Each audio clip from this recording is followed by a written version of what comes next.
This time, I would like to introduce our speaker today, who we met a while back, and when she was just getting her company up and running. And I am really interested to hear today her perspective as she's continued to grow her business and establish a really good brand presence, and to hear how she was able to achieve her trademark status for her company. So, everyone, let's give Kara a hand.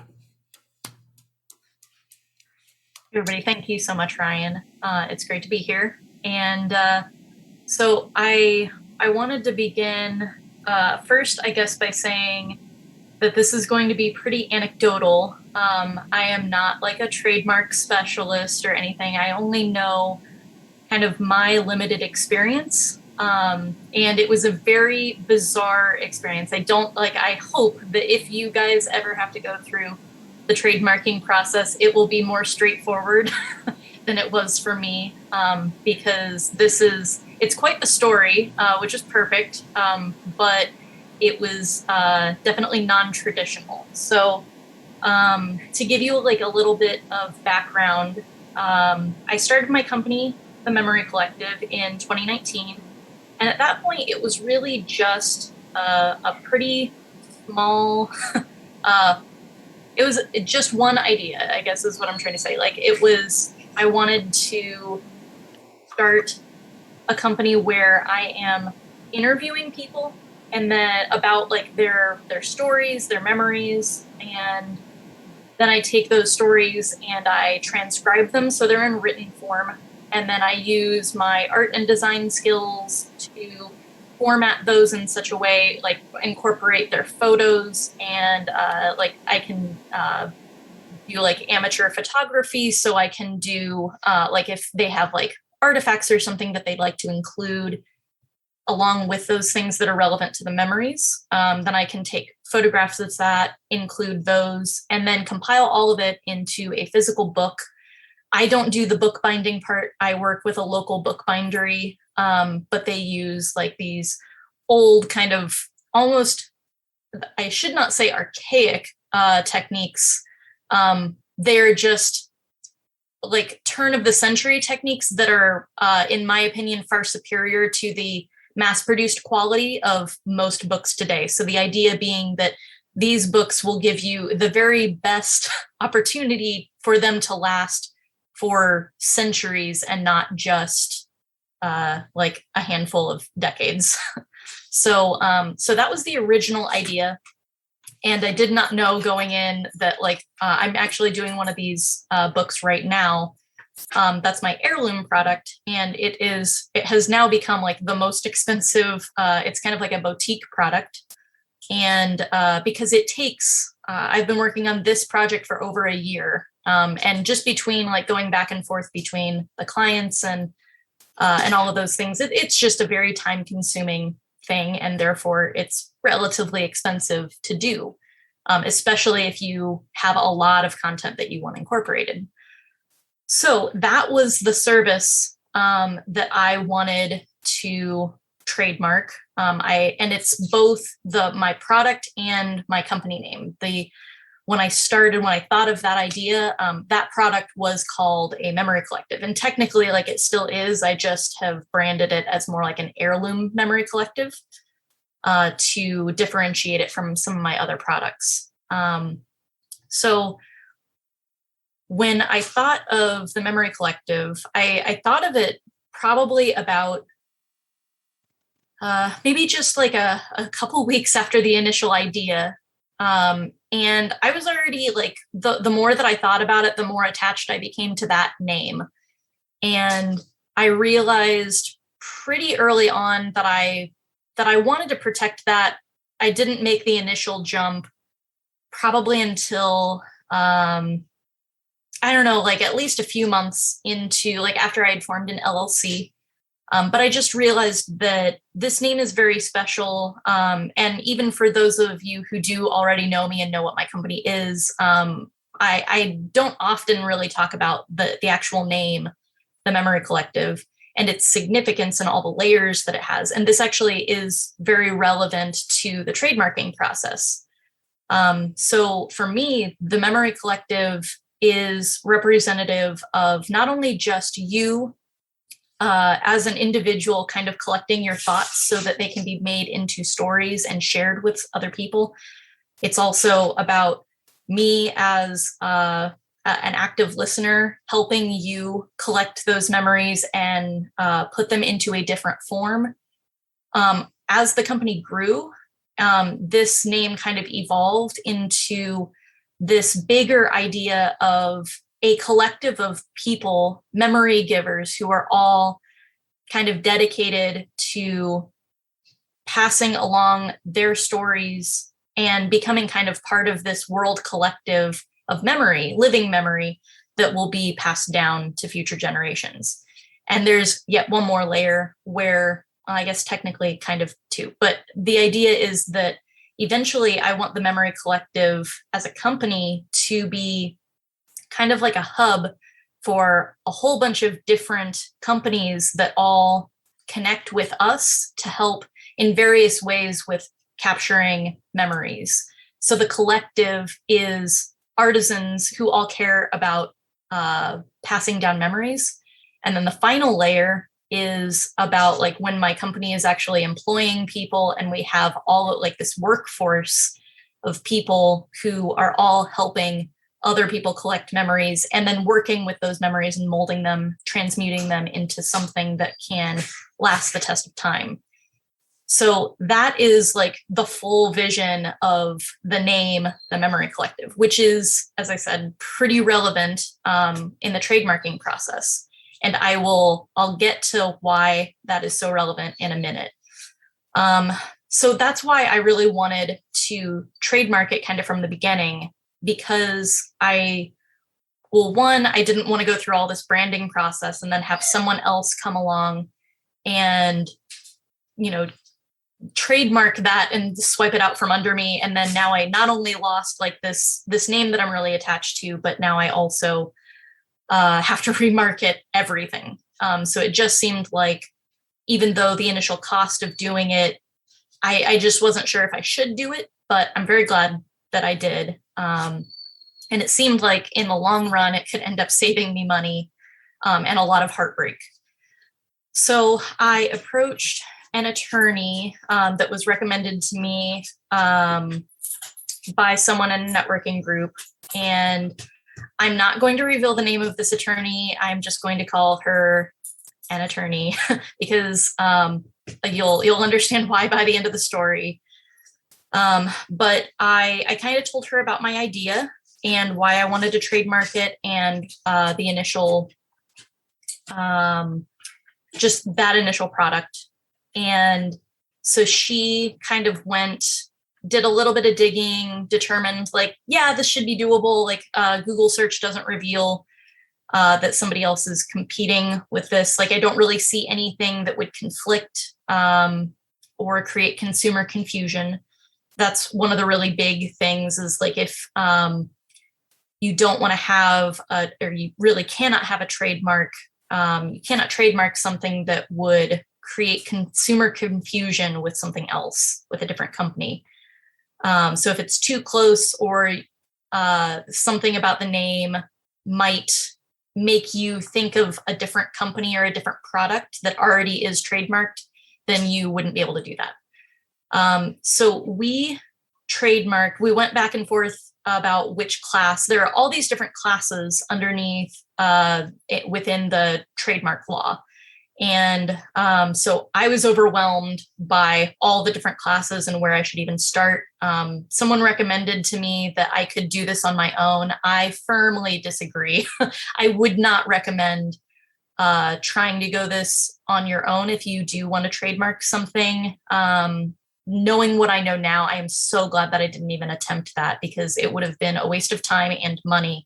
And I'm a pretty intelligent person, but I still think that this process it's just tricky enough and subjective enough, as we will see in a little bit, that I would not recommend. It is not for the faint of heart if you don't have an attorney who can go take you along the journey. So she did a like Google search, social media search. They also like the USPTO uses a database called TESS, which I cannot remember what it stands for, but it's probably something like Trademark Electronic Search System or something like that. I don't know. But that's what they use. You can go look that up. And I actually just looked up my application the other day. So you can use that. It's just a database for trademarks. And so she determined that the best class for me to apply in would be class 41, which is education and entertainment. And there is kind of like a sub note in there about publishing, which is what I would kind of fall into for this particular trademark. So she asked me if what I was doing was genealogy, and it is not. What I'm doing is oral storytelling. I am not digging into people's past and trying to uncover family history. I am just asking you questions and you are sharing your story. So what I am doing in the world of genealogy is not genealogy. So I told her no. And she said, okay, that makes sense. So we're not going to do like the genealogy class. And I didn't know that this was kind of red flag number one. And it was both my mistake for not looking into that class more deeply. And also the fact that she didn't look into that class very deeply at all. So I didn't know that I should have done that or that she should have done that. Another thing at the beginning is that I wasn't sure if it was a big deal that I didn't have like a concrete logo at this point. I thought that I needed to have the Memory Collective like pretty much like locked down and ready. But I later learned that this is not the case at all. But all this attorney basically told me is that it would just be like a basic word mark is what we would be applying for. So we filed on September 18th, 2019. It normally takes about 3 or 4 months to hear back from the USPTO. At that point, we would have been assigned a reviewing attorney who would they would look through our application and determine if it was viable or if there were any issues with it. Then at that point, we would have an opportunity to appeal it or correct anything that was needed to correct it. So in December of 2019, we did receive an office action.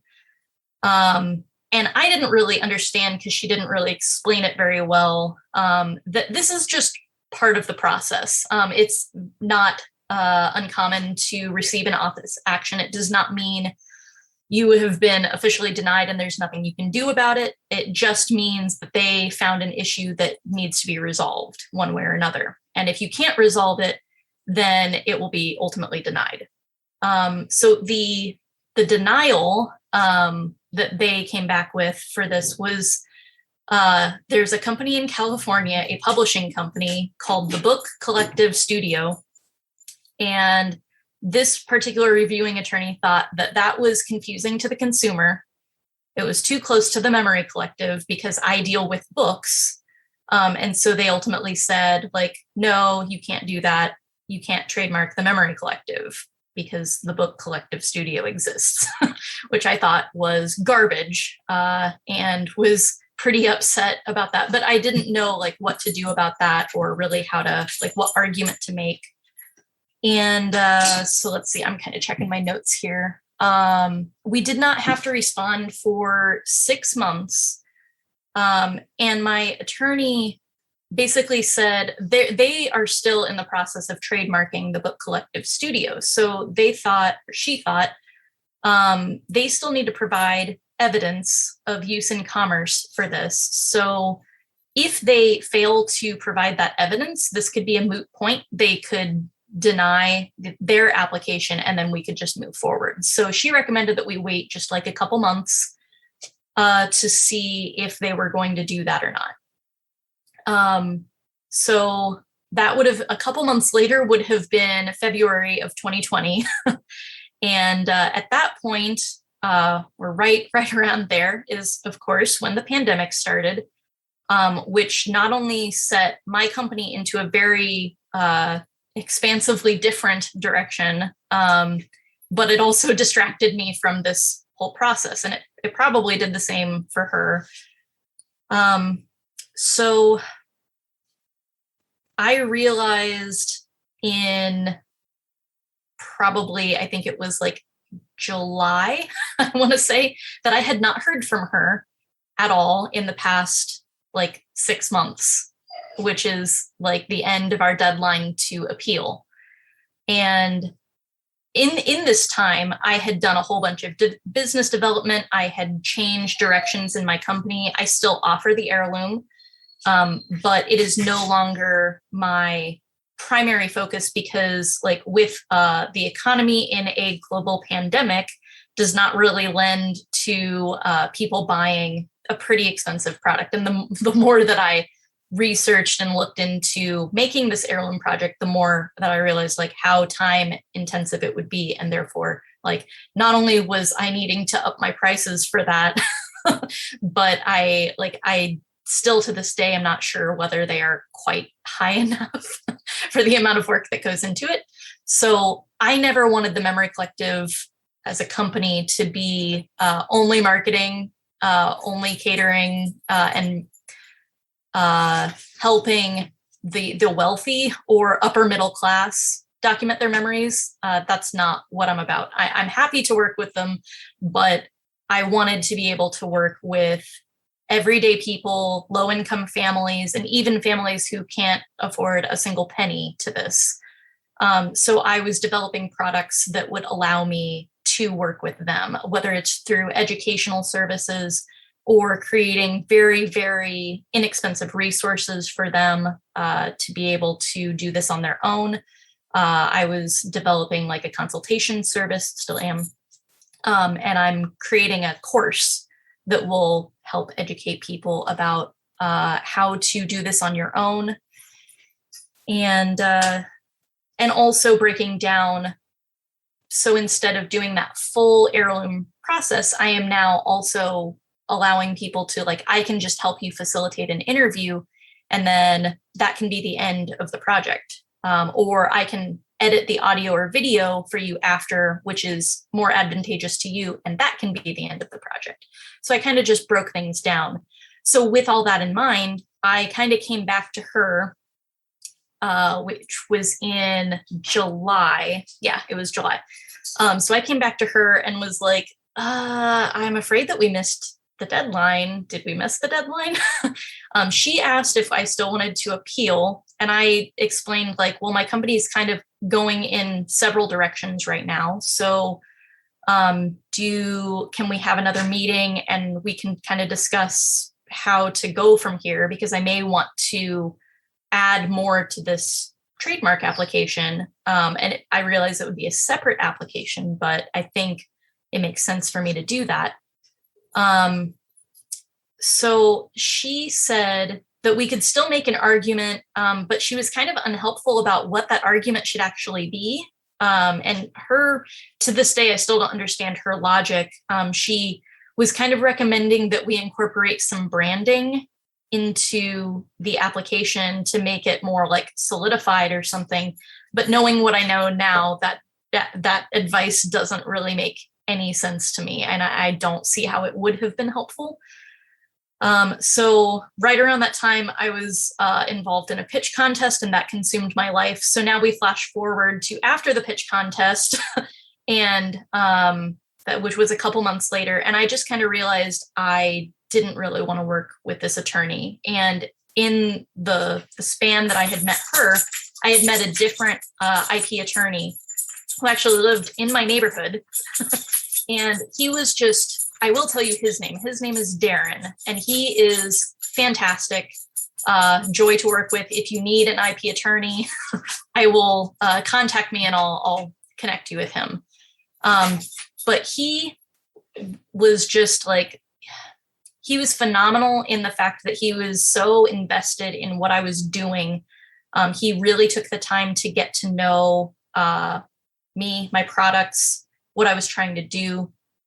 And he really actually did research. Like, we found out pretty quickly that although genealogy in the the literal sense of like that field is not what I'm doing, in terms of trademark classes, it is exactly what I'm doing.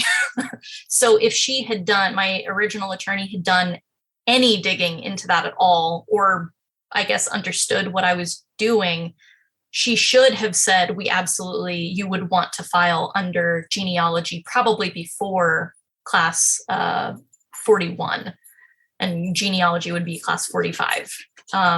So right off the bat, I'm already getting like more answers, and I know that he's being more thorough. So in that was September when I contacted him, and we ended up preparing to file in 5 different classes. There was class 16, which is print, class 38, which is telecommunications. That would cover like I'm sorry if you can hear background noise. My dog is itching herself, and it's just always very loud in here. So telecommunications would cover like the interview process, like through Zoom, or at least this is still to be determined. It's a little bit confusing. Class 41, again, because that application did die, the initial application. So this would cover not only what we were attempting to apply in before, but also now my courses and all the educational services that I'm offering. Class 42, which is science and technology, and I believe that covers just like email communication and a few other things. It was more just like a formality. I was less concerned about that one, but we thought that it was still important to try. And then class 45, genealogy. So each one of these classes separately in 2020 cost $225. That's just to apply. That's not like lawyer fees or anything like that. That's just what the state charges you. And if any of these are deemed like they deny any of them for any reason, it can kill the entire application, and you do not get a refund. So that was pretty daunting going in. It was, and it's a lot of work to prepare for these. So you have to have 2 specimens of proof per class, which is basically your way of saying, this is the proof that I'm using this mark in commerce, which just basically means that you have this available, that someone can purchase it. It doesn't mean that you have to be making a ton of sales on it or even have sold one. It just has to be available for someone to purchase it. And in the case of the courses, I did not have a course. I still don't have a course done. It's in progress.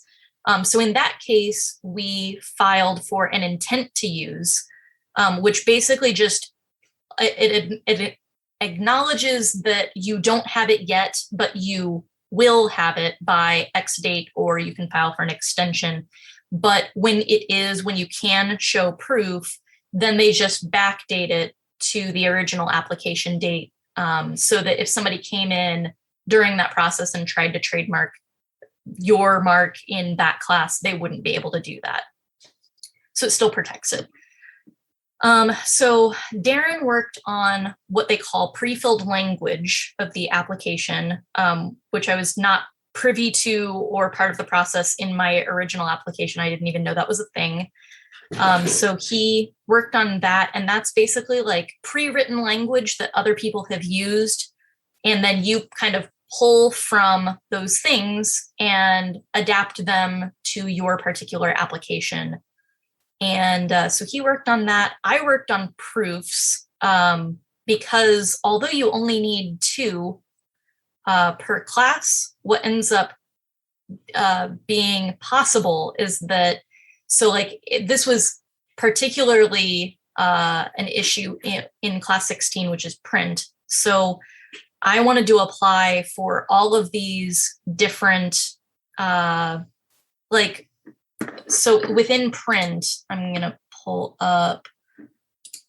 I applied for like an art print on canvas, a blank card, blank journal, book mock-up, booklet, bookmark, brochure, bumper sticker, business card, calendars, like all of these different things. And there are like, I don't know how many of them there are, 35.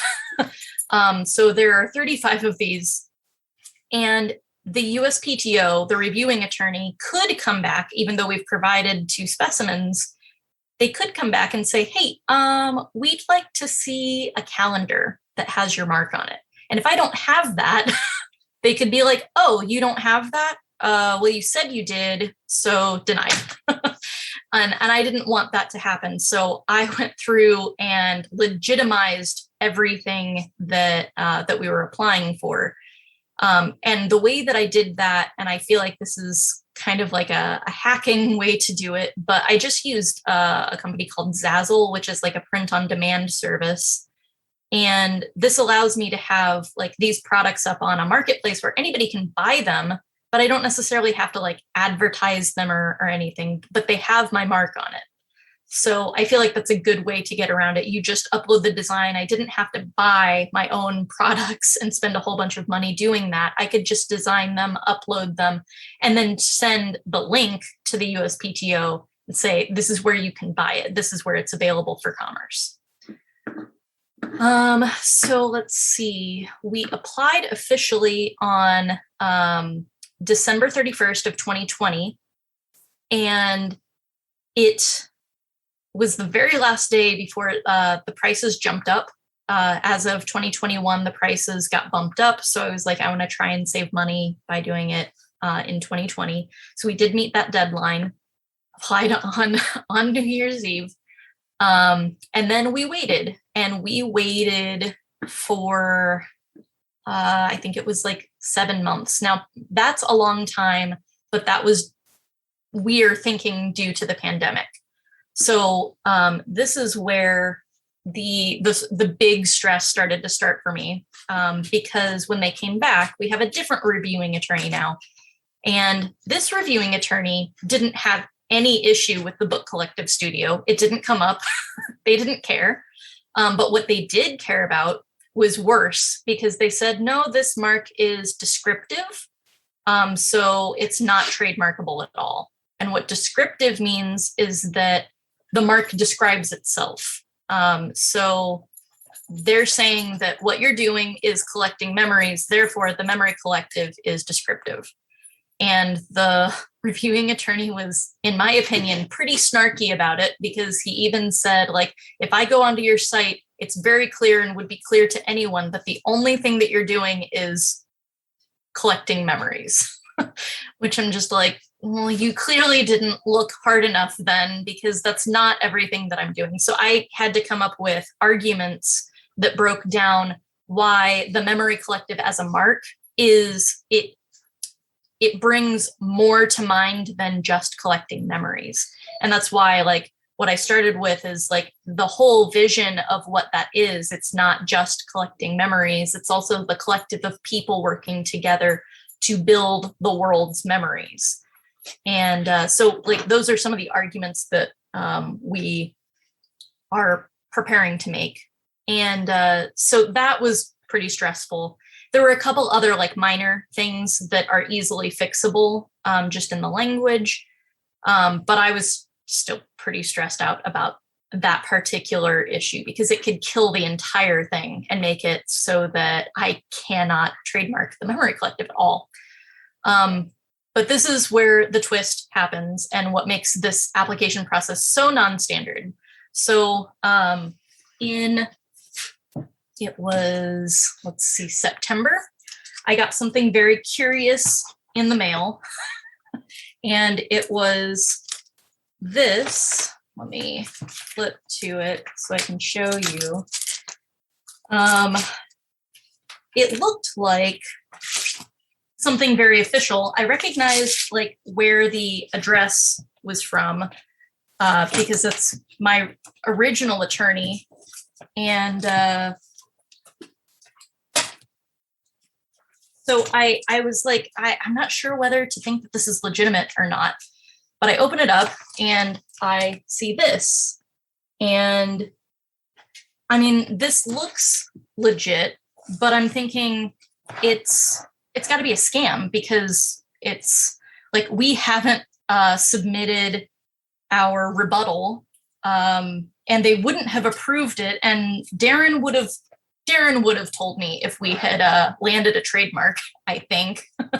So I was just very confused, and I've received like kind of scammy stuff. Anytime you form an LLC, there are scammers out there that try to, send you something like, oh, you have to renew it and you have to send like 200 and something dollars to this address, which has nothing to do with anything except our scam. So I thought that it was like that, but it has a a registration number and everything. So I contacted Darren and was like, what is going on? What is this? Is this real?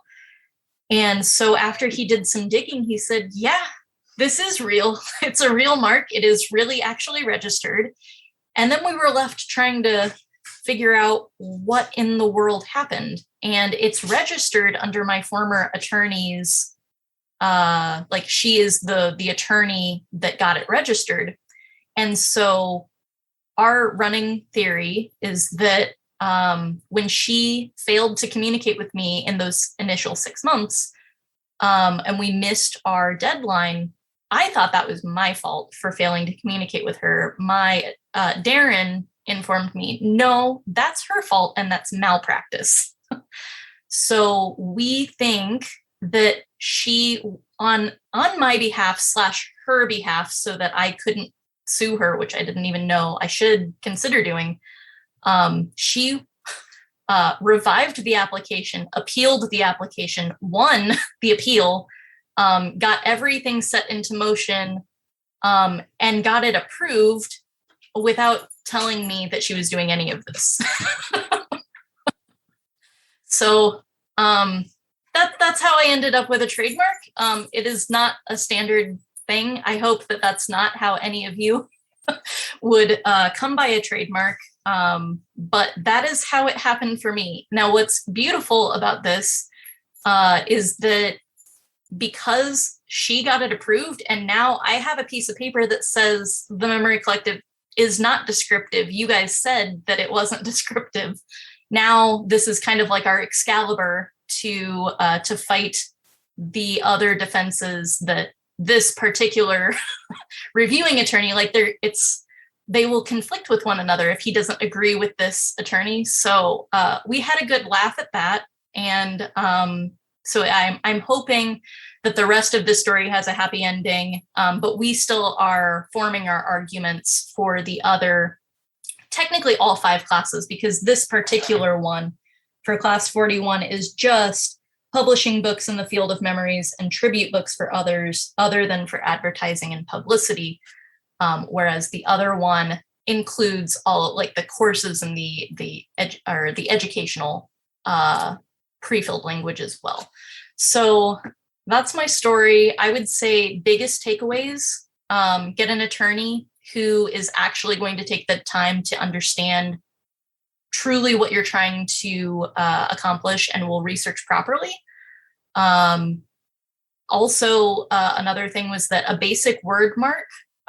This is something that I learned from Darren. I can't remember whether it was Pepsi or Coca-Cola, but he was saying that they actually just have a basic word mark.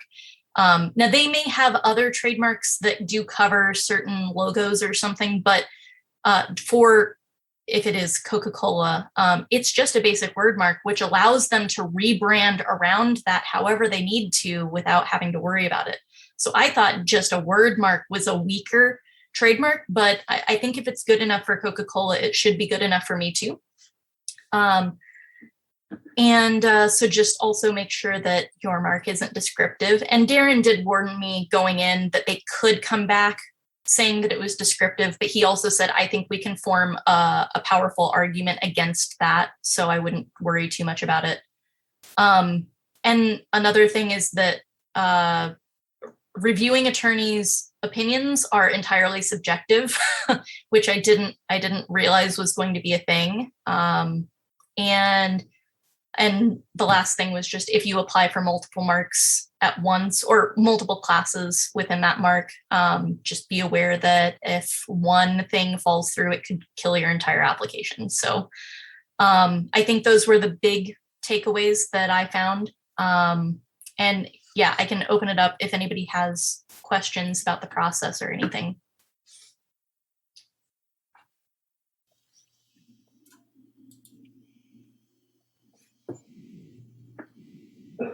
Awesome. Does anyone have any other questions for Kara? All right. Well, let's give Kara a hand for her presentation. Thank you.